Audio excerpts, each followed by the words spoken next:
Spook, Yes. what are you doing? Well, I'm using this merkin to cover this.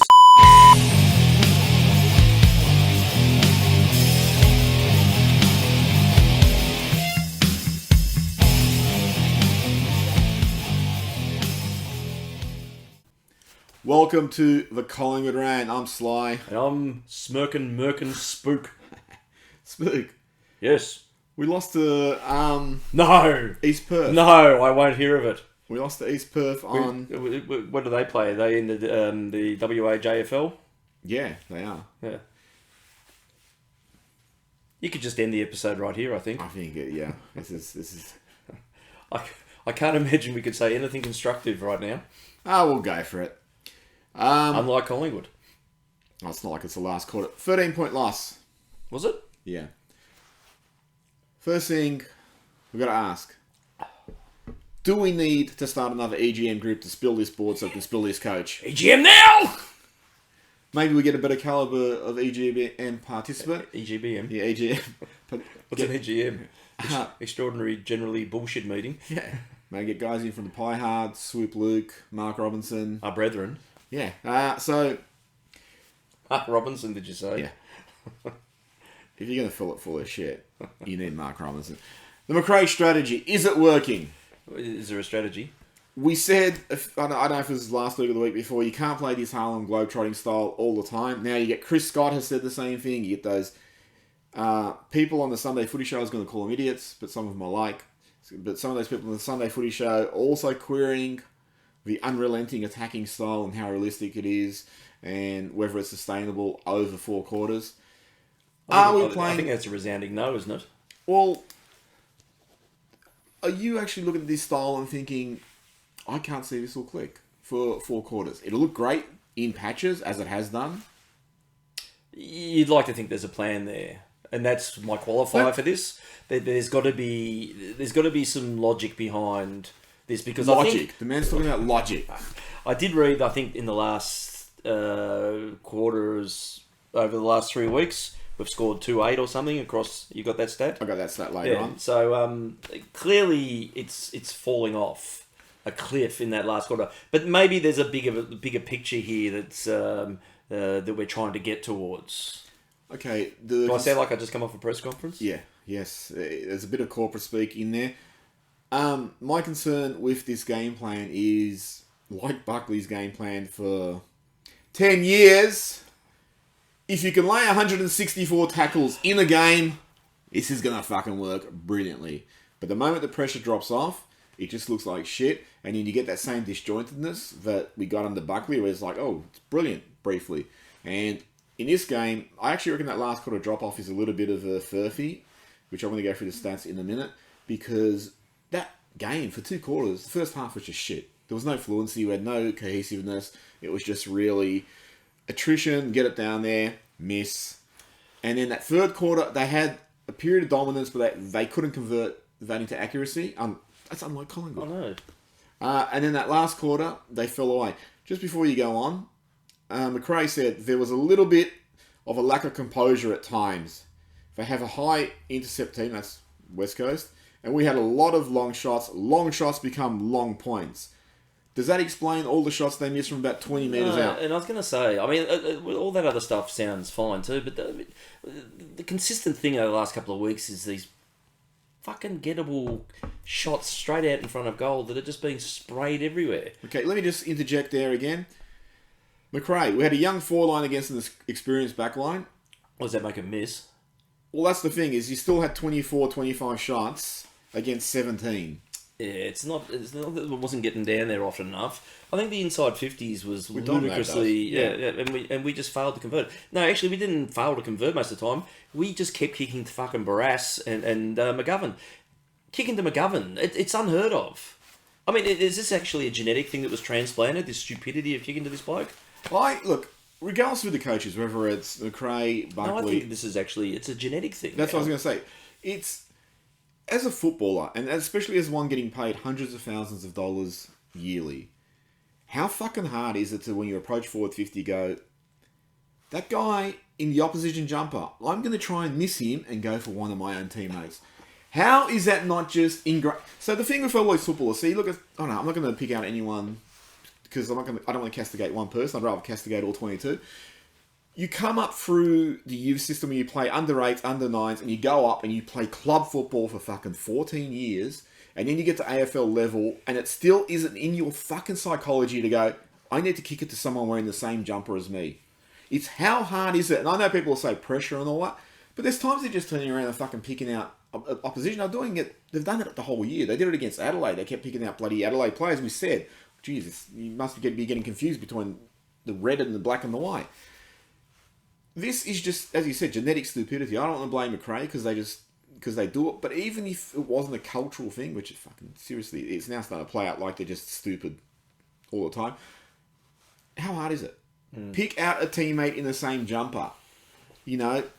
Well, NASA's got a feasibility study that's in its 12th year now, so hopefully we should get some results if that comes out soon. Maybe they can put shed some light on it. Well, I'm actually a little bit, I don't want to say concerned, but when I read McRae's press conference, it's like, I don't want to hear this corporate speak. Just say we were shit and we need to get past it and we have play. I'd actually rather, I know McRae's only 4 or 5 games, depending if you count the practice games, into his coaching career. But I actually wouldn't mind a small public spray just to say we have professional footballers here. They need to know, lower the eyes, pick out a teammate. If there's not a fucking option down, there's no point spraying it and just turning the ball over. Yeah, I think. And I know they'll be saying that internally, but I think you need the public shaming, maybe a crucifixion or two, and an effigy. I know. Yeah, I don't think you'll ever see that though these days. It's all too lovey to do something. You might offend someone. We don't like offending people, and especially in social media. They don't take it particularly well. But there was talk that there was some direction, and he alluded it to himself, in that statement about long shots equals long points. That there was that talk that they were instructed to start going short in the forward line and try and hit a leading target and give you a better chance of missing from straight out in front than all the way out there. Because there was a couple of times, Chris, I cited as an example when we were talking before, he ran into an open 50. Well, he had about 5 metres space in front of him. And he kicked short. And you think, you're 40 fucking metres out. You'd normally have a dob from that, from 50. Why didn't you drop it and have a shot? Pendles did it a couple of times. I think he got within. He sort of tried to centre the ball, and he was on tight sort of angles. But you think, where's that selfishness? Well, and I think that's part of also too. Before you go in, clearly he's trying to build some structure into the way that we move the ball into the forward line, but then it becomes a different beastie once it gets inside that arc, and that's just not working. Now you got to also too, before you're dying to say something here, how much time do you give them to shed what they've been doing for the last 6, 7, 8 years for some of them to adapt to what has to happen now? Because it must be easy just to fall back on bad habits. Well, Collingwood, they're not falling back on them. They're still there. What I was going to say is when Peter Dacos played, he said Lee Matthews gave him license to use the torp because he could kick license to kill. Yeah, with the torp. Someone like Crisp, who's renowned for a long running goal, why he's not? McRae just says you go for a shot. You have that as a skill set. If it's fucking, I don't know, John Noble or someone, go you pass. Crisp, you can do Maynard. You got players who specialise at that. I remember Ryan Lane years ago. It was like just run past the guy, 50 out, take it, have a shot because you're really good at that. So instead of like lowering the eyes with everyone, it should just be like what Matthews did with Dacos. You have this particular skill. Let's use it. And Crisp can kick 50 on the run as a laugh. And, I'm sorry, his actual disposal isn't always the most pinpoint, so I'd rather he had a shot. So that sort of thing... not think about it. Yeah, it's just the instinct. So if you look at our last quarters... round 1 against St Kilda, 5-1 to 3-1, so we outscored them. Round 2 against Adelaide, 1-3 to 1-4, so they outscored us by a point. Round 3 against Geelong, 1 point to 7-2, so they killed us. And against West Coast, 1-4 to 5-0, so they outscored us. And that's the total of we've kicked 7-9 over the 4 last quarters, 51 to against us, 16-7, 103. Now, I'm saying this is a bit of a furphy, so we beat St Kilda in that last quarter. That Adelaide game was just dead in the last quarter. They were just playing out time. Geelong smashed us. West Coast were smashing us, but we still had 5 shots apiece. They just took their chances. We didn't. And you think if you get 1 or 2, you get a bit of a momentum, and then maybe things start to turn. So, although I don't think we've been great, I think when you look at some of those last quarters, the Geelong one's exceptional, we just smashed. But if you look at some of those last quarters, they are actually just exemplars of what was happening beforehand anyway. We get really carried away, like with that third quarter from Geelong. It's, okay, that was great. What were you doing the other two quarters? You weren't doing anything. You're good, but you weren't brilliant. Similarly against St Kilda, it was like you had a patch where you were brilliant, but around that was just the whole thing. And I think the last quarter was really just more demonstrative of what they were already fucking doing. So I don't think it's just fade outs. And if it is fade outs, I'd be really worried that you're 4 rounds in and you're fading out already. How much fitter you're going to get this team? I know there's kids in it, but then you got a pretty senior core. There's not like a lot of kids where you're saying you've got 10, 12 kids who are just fading out because they can't do the game plan. You got a handful of kids. So for me, that's like a real big concern. That the bigger problem here is consistency over 4 quarters. And whether that's because they're trying to play this attacking game plan and then they're always fucking the skill problems, handballing to the players, about to get crunched. Oh, that was shocking. You know, poor forward 50 entries. Whether that's a symptom of a game plan that they can't sustain or can't execute properly, and that's something that will come, you know, or whether it's just, you know, like Buckley, you're trying to push shit uphill and it's not going to fucking work. I don't know. So that'll be the real big concern, I think, with where we are now and where we're going forward. And you got to think too, your better players are on the wrong side of 28. So you need to work out what's this game plan you're playing. Where do you want to actually get? Do you want to get? We've said this. Do you want to finish in the top 8 and go out in a final or 2, or would you rather finish in the bottom 6 and get a better draft pick? Oh no, it's definitely bottom 6 and a better draft pick. You know, there's nothing realistic about us doing anything this year. So I like the wins. I think it's good for the group, but this has got to be about developing the next gen, surely. Now, here's a big concern about the next gen. Anthony Hudson tells me Jack Ginnivan constantly draws frees by dropping to his knees. Even when he gets his head caved in because he's trying to pick up the ball. But apparently he's just a diver.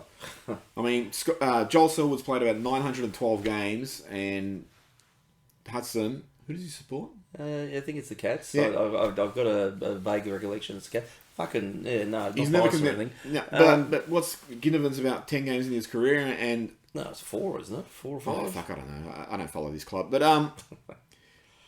that first one where Ginnivan, which one is it, Jack? But when he was bending down to pick up the ball and got his head collected, and Hudson's like, oh yeah, he's trying to draw frees, and I think it was Lyon just said, oh, I think that one's there, fair enough. And then the second one was exactly the same, and Hudson said it again. Oh, he was dying to start labelling him a head ducker. Yeah. And he should know. He's seen one do it often enough. That frustrates me because there's genuine, you know, sometimes you just get hit because, as they say, you got your head over the ball. But for Ginnivan, apparently it's because, I mean, he's only about 4'3" also, so that's another reason he's going to get collected a lot. He's got a neon target on his head. Yeah. Oh, jeez. Brody Grundy, did you enjoy the way he played Nick Nat? That he just kept looking at him? Oh, with the ball? No, I'm still looking at you. And Nick Nat just kept taking the ball out of the ruck and going, just fucking... He's not... Nick Nat's out for 8 weeks. Grundy destroyed him. Grundy actually started the game well. He was tackling and all that. But as the game went on, Nick Nat's... He gained ascendancy. I mean, not just gained. He propelled West Coast repeatedly. Yeah, that's another concern. And I think there'll be almost a Brody Grundy segment every week at the moment, surely. But no, I thought he started well. I think you were bagging him before he even run through the banner on the weekend. Did you see the way he ran through the banner? I didn't think he was too bad. I was defending him for a change, but he just completely whittled himself away to nothing. Actually, let me say, like that first quarter, I thought he had a really good quarter as a ruck rover. Again, he was tackling, he was applying pressure. Again, it's not what I've seen him do as a ruckman. He's hitting all the hitouts. Yeah, well, again, where were they going? You know, not to ask. So I watched some of the VFL, and there was one where Cox just went, "Oh fuck it," and he just thumped it 20 metres forward. It's again, I mean, we've only been saying it for 4 years. Again, but Grundy's just focused on his opponent, and Nick Nat was just focused on the ball. And it's like, called football, you'd think he'd be focused on the ball, not on the opponent. And it must be you'd be pleased to know that your boy Witz he carved Carlton a new one on the weekend with a probably the all-time greatest display of a ruckman ever. Why are you talking like Sam Newman? I don't know. Jermaine Jones tackle on Jamie Elliott. Jermaine Jackson. No, Jones. Who's he? The West Coast player who tackled Jamie Elliott into the ground. Is he one of their waffle players? I don't know who he is. So, was that a dangerous tackle? There's been some contentiousness about this. I'll put it into my perspective, which is always limited. I've seen 2 weeks now where Dangerfield was sling dangerous tackle. Is it a dangerous tackle? A sling tackle? It's a dangerous tackle. He was flung down. It hit with such ferocity that he bound back up and continued to play out the game. So clearly that's the most dangerous one that's out there. This bloke's not playing footy for 3 months. No case to answer. Now, look, I don't think there was anything wrong with the technique and the tackling. However, considering that with all these sling tackles, we're constantly fixating on an outcome that rarely ever eventuates as the means of saying this is the worst thing that's a blight on the game. And yet when blokes get severely injured from that sort of thing, there's nothing to answer for. It just doesn't make sense. Well, here's the thing. The qualification... There's some... I don't want to call him a fuckwit, but there's some fuckwit on Twitter, a West Coast supporter. Oh, so it's actually redundant for me to call him fuckwit. But some you narrow it down to the nearest 12,000. But he was going, he could have driven Elliott's head into the ground, but he rolled him, so it was a good tackle. Well, thank God he spared Elliott's head and didn't injure him. No. Destroyed his shoulder, but thank fuck his head's okay. The AFL has been focused on outcome. That's what every rule is now. Late spoils, like Maynard on Lloyd against GWS. Bumps, like Kruger against GWS also. Self-inflicted. Yeah. Tackles, sliding in for the ball. Anything that could possibly risk injury is to be outlawed from the game. The one thing which is fine is a tackle which causes injury. You have no fucking consistency in this. I actually think it's fine, but I've said before, I think the sling tackles aren't actually that bad. It's just... There's now this paranoia about, what sort of injuries can they cause and all that sort of shit. It's like, well, it does happen, which is what happened to Elliott. But, given the AFL's qualification is, if there's an injury, it must be an issue. This then must be an issue, not by my standard, but by the AFL standard. Do they have one? This is their arbitrary ruling of anything. This guy got injured, that means you're out. That's what happened to Maynard, because Lloyd went down, got concussed. It was like, well, now you're out. Because if you got up, that might have been fine. Elliott is out for 3 months. So this, by your own standards, not mine, I'm just interpreting what you're doing is wrong. So fix it up, AFL. And I think also, Mitch Robinson fucking tackled Patrick Dangerflop into another sling tackle. Is Mitch Robinson got a case to answer? I don't know. No, apparently not. No. It's almost identical. We'll run footage, which we've taken from Luke. Thanks, Luke. We didn't ask, but we're doing it anyway. You look at it. They're virtually identical. Yet, the goalie had a case to answer, and Mitch Robinson, no. Yeah, the goalie had it coming, though. Again, this is where if I was president, I would have just come out and just had a cheeky fucking slap at the AFL saying, that Mitch Robinson tackle looked exactly like the goalie's tackle. And who was the person in both tackles? Patrick Dangerflop. So, who is the one person who suffered? The goalie. Jeez, it's not like there's, any question about bias or anything. They're talking about, like obviously the sling tackle is probably the one that's going to do potentially the most damage concussiveness wise. But then when you look back at Rioli's fucking leap into Rao's head with his hip, and that was deemed to be okay, you wouldn't think being hit by someone's ass would give you enough concussion to be a long-term damaging prospect, or is it just that the grass is the one that's the enemy? Well, that's another thing too, is you fucking look at just the way people fall, and it's like, you're really sort of saying of players, you need to work out the physics of how this tackle is going to result. Someone like Dangerflop is going to fucking flop around, so he's probably a better chance of being like a fish drawn out of the water. He's not got fish, really. You don't see fish with concussion. But you just grab him. I mean, I must say Geelong's got a long list of stages, but Geelong's got a long list of stages. Him, Selwood, Chapman, Steve Johnson, they all fucking went down. The moment they felt contact, it was like, oh! I once saw William Shakespeare in a Geelong jumper coaching them. That's terrible. Anyway, Darcy Moore's 6-year contract. Oh, good. When's it start? I think it was 2034. So what do you think about signing Darcy Moore for 6 years, playing until he's 32? I mean, look, on the surface, I think he's done the yards. Let me ask you this. No.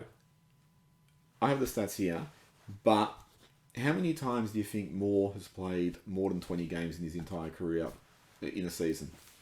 Oh, I think it's all but 2, isn't it? Since he So- debuted halfway through. 15. Yeah, he missed a year, pretty much 1 year. That was 18, pretty much. Well, no, there wasn't there one season where he had the repetitive thing, and then the 18 he missed about. He played half the year. It was the tail end where he dropped off. But other than that, he's been pretty durable. So your answer is, how many times has he played 20 games or more in the season? How many seasons he played? Well, I'll say 7. He's completed. I'd say 5. Only one. They won. Only one seasons he played He played 21 19. games. Everyone. What sort of question is this? In 2020, he played 18 games. In 2019, he played 17. In 18, he played 7 games. In 2017, he played 21. In 2016, he played 17. In 2015, he played 9. He's played. Collingwood, though, that's pretty durable. But you've now signed this guy for 6 years. I mean, it does send a message of wanting to have, not that we have too many elite players, but you want to lock them in for this growth period. And I think that's the message they're obviously trying to get across. We don't know the financials unless you do. Have you been through his bank book lately? Has he got a new car? What suburb is he living in now? So none of the indicators are saying, look, he's apparently stayed for less money than what he was being offered elsewhere, and he would have demanded. Well, we are building a $65 million hospital. Oh, aren't we? I don't know. That guy when Eddie went. We get told a lot of things. Maybe these guys should go into politics. So on average, he's played about 13 games a season. Yeah, but I think though, if you're building for the future and you're looking to build like a spine like Carlton did, he'd be the first one that you would tick. Whether it's up one end or the other, it'd still be your first player picked, or one of the first player picks. I don't mind it in terms of, again, that wanting to build a new side. You've got to build it around someone, and I think clearly people like that are the ones. Oh, look, I understand this is the way the game is moving. People are getting really long contracts. It's happening not just at Collingwood but elsewhere. But again, just age plus contract for me is a bit of a worry. They're fraught with danger always. I don't think it sits. That element never sits comfortably, but I think... Let me ask you something. Have we ever signed anyone on a long contract and then their forms just dropped spectacularly and they've struggled? Jared Blair. I was thinking about Brady Grundy, but... Yeah, well, obviously. Mark Robinson pointed out that Nathan Buckley admitted he was sacked. Did he? Yeah. What a shock. I mean, Did he look shocked? I don't know. Did they freeze on his face and it was one of those stun looks? I don't know. I don't watch Mark Robinson. Who does? I just found it funny that, that the guy's been around for 10 years. Buckley, that is, not Robinson. Robinson's been around for fucking 112. He was once called Pharaoh. He was once called Yorkshire Jack. But he's been around for 10 years. Buckley, the club was in decline. The club fucking sacked him, which is what you'd expect a club to do. And Robinson's trying to point out, like, oh well, this is still a little bit questionable, isn't it? 4 rounds into the season, fuck you, mate. Fairvale side won by 35 points. Did they? Unless somebody's winning in a Collingwood jumper. Our best 4 players weren't listed players, so maybe we need to fix our recruiting. Well, work for West Coast. Poulter, Cox and McRae were among our best. This week we got potentially Roughhead, Adams and Kruger back. Yep. Kruger's already gotten into the swing of things at Collingwood by after he did his injury in round 2. They said he's a chance next week. He'd be no chance. And then after that, they said he's a chance next week. He's still no chance. So they've already got him in that fucking merry-go-round of he's a chance this week. So the old dangle and the carrot. Yep. So I expect he'll be back in 2024. Ash Johnson had a great game in the VFL last week. This week they're still searching for his leg after overextending. Welcome to Collingwood. Welcome to Collingwood. So he's out for 9 weeks. Have they put him on a long-term contract yet? I mean, that just signed him for 8 years. So he tore the hamstring off the tendon or something. I don't fucking know. It's incredible. Just the one? Just the one. Oh, he's got a lot to learn. Yep. Lift your game, mate. Playing Brisbane on Easter Thursday. Fucking going to be good, isn't it? How do you feel about this game? So I think the interesting thing... No, it's not interesting at all. After that demoralising and embarrassing loss to Geelong in the last quarter where we just capitulated, you were really interested in how they were going to come out against West Coast, and they answered it by coming out and being thoroughly unconvincing for 2 quarters, getting their shit together for a quarter, and what they end up kicking that third quarter. It was only 3-4, so it could have been worse. But they had a chance to pretty much kill the game in the third quarter, and they blew it, and then they got overrun in the last quarter. That's probably not the response I expected against an under-15 waffle side. Thanks to Josh Kennedy, who lifted his game, that you can now put him in ice, or cryogenic freeze until the next Collingwood game. It's like, who was that big ruckman that Brisbane had? Keating? Yeah. They just roll him out of cryogenic suspension. The same with, what's his name for GWS? Who's the one who retired last year? And he's going to come back again for the game against us? Danny Stanley? No, the big doofus that they have. What's his name? Can you narrow it down? I don't know. The one who... He's a ruckman. He one who carves Grundy up every time. Well, that's not a narrow field, really. Oh, sorry, Mumford. That's the one. I was thinking about Suns. That's the one. Yeah. Yeah, so these ones are like, in case of emergency, break glass. In case of in Collingwood, wake up. So, it's like a rolling fixture now. So you said Nick Nass out for 8 weeks or 9 yes. weeks? So we're playing West Coast in 10 weeks? Probably. So Adams is meant to be back. I think, people are going, oh, well, if Adams and the Go played, they would have won. Okay, well, they didn't, so we didn't. I can say it, though. The two Dacoses were pretty good. Yep, no, really enjoyed the two of them. It'll be good to see 14-year-old Nick Dacos win the Copeland. That surely shouldn't embarrass anyone. Did I post that in the group? The EGM group. No, it's EGM now. No, I did pose that particular scenario. That you would think at the moment, after 4 rounds, he'd have to be leading the Copeland. Apart from the first Copeland, as a debutant. No, actually, it wouldn't have been because it was the Copeland came in 30s or 40s or something. No. Has there ever been a debutant to win the Copeland? I dare say no. But he'd be a fair chance. Who's going to knock him off the perch? Injury. Hell, it gets them all in the end, doesn't it? Well, not even in the end. Darcy Moore's actually looked pretty average this year.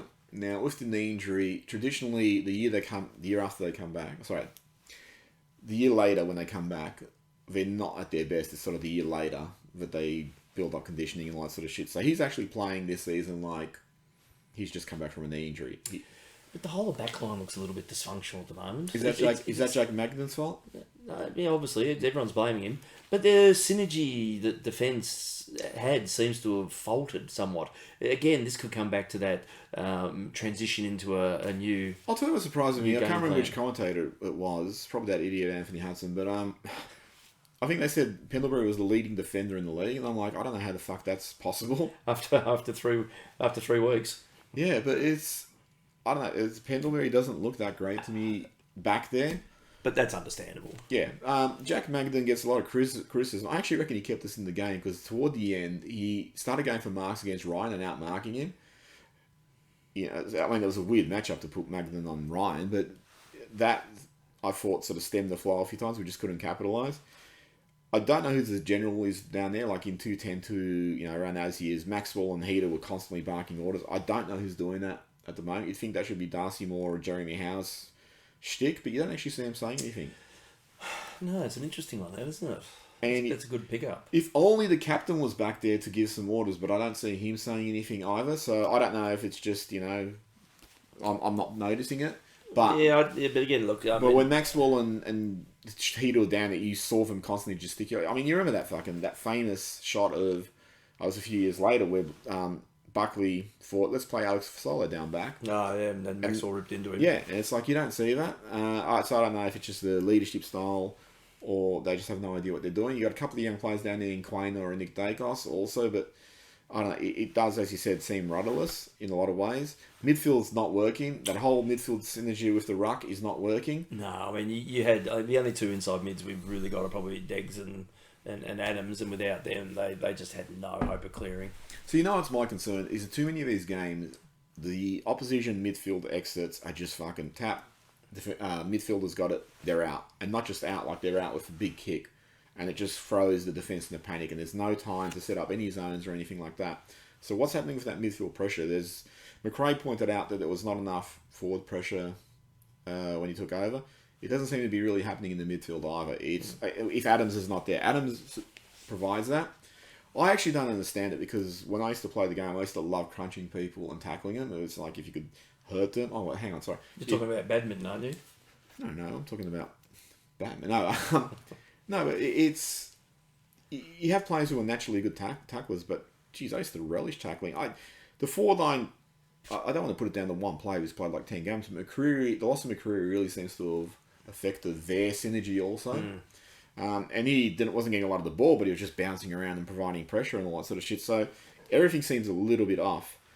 You get De Goey back, Adams back, potentially Kruger, potentially Roughhead. Poulter and McRae were good in the VFL. Cox was really good.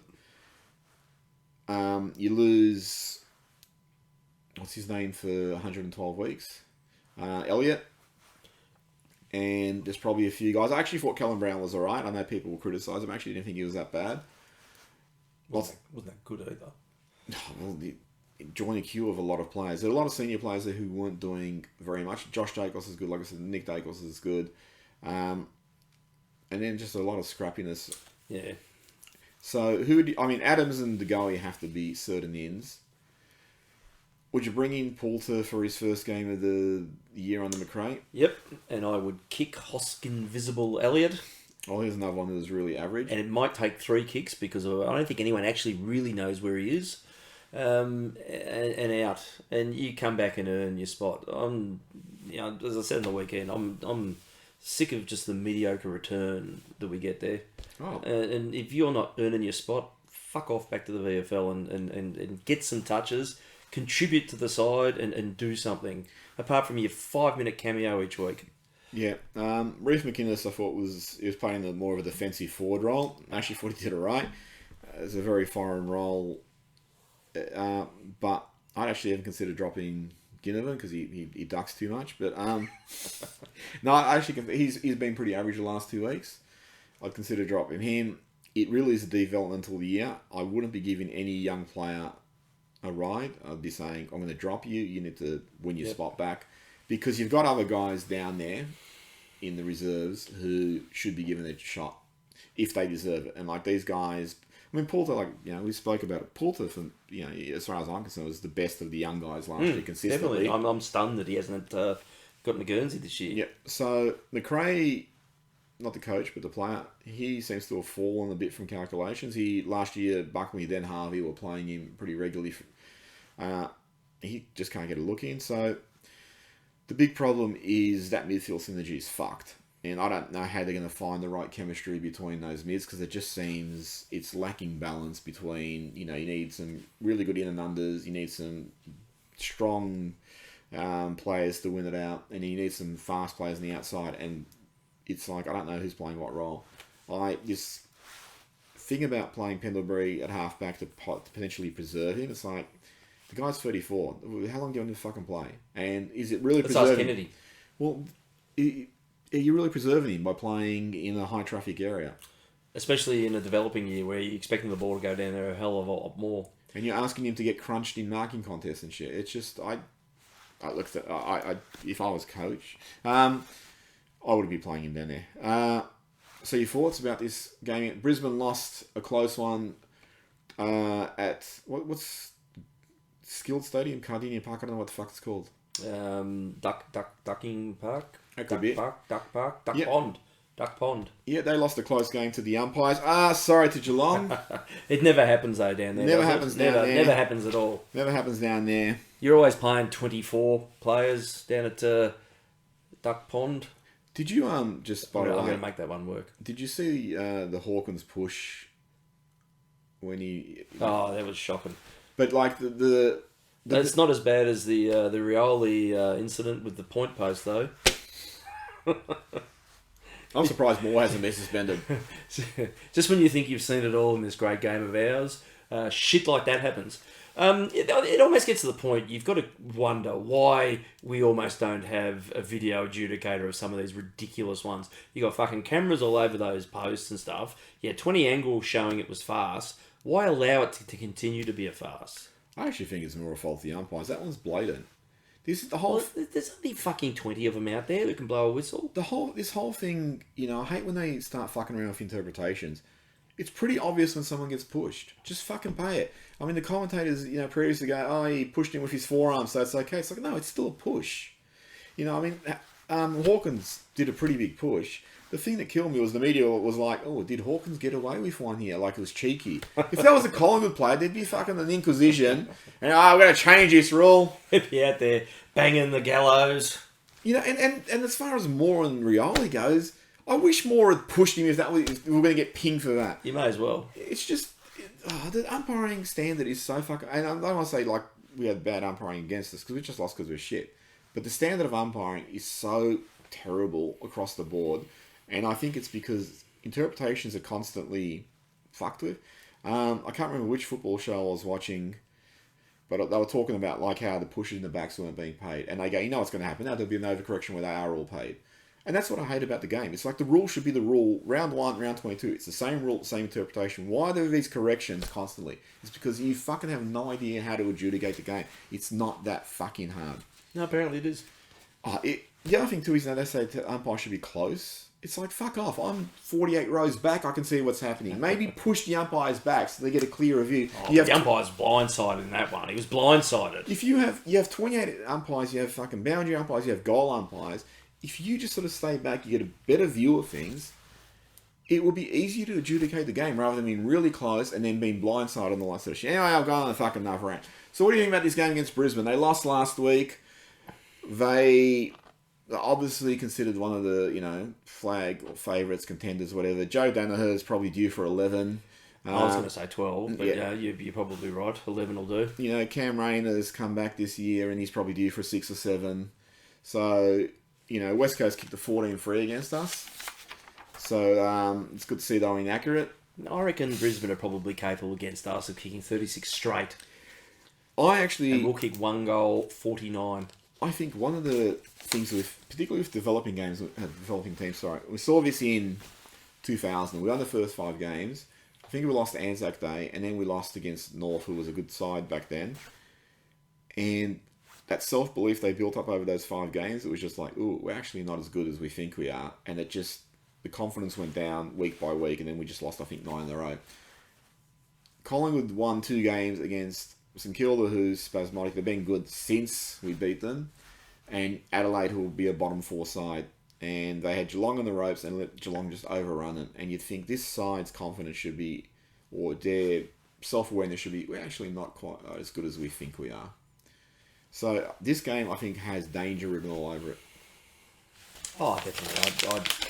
I don't think we'll get back home without a 10-goal loss.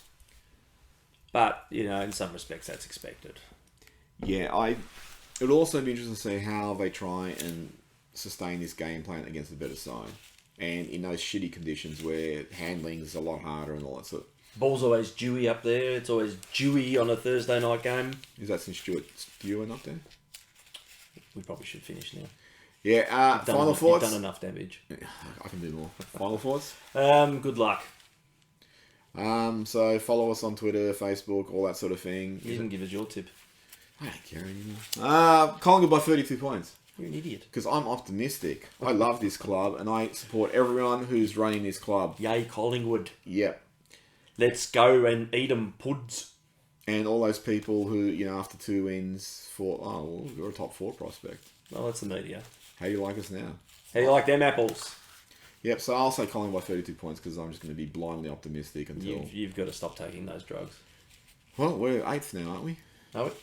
Are we just hanging on to the 8? Our finals chances are still alive. Well, yeah, I'm not going to say. Anyway, we'll be back next week. Yes. With a new rant. See you out there. Later. Goodbye.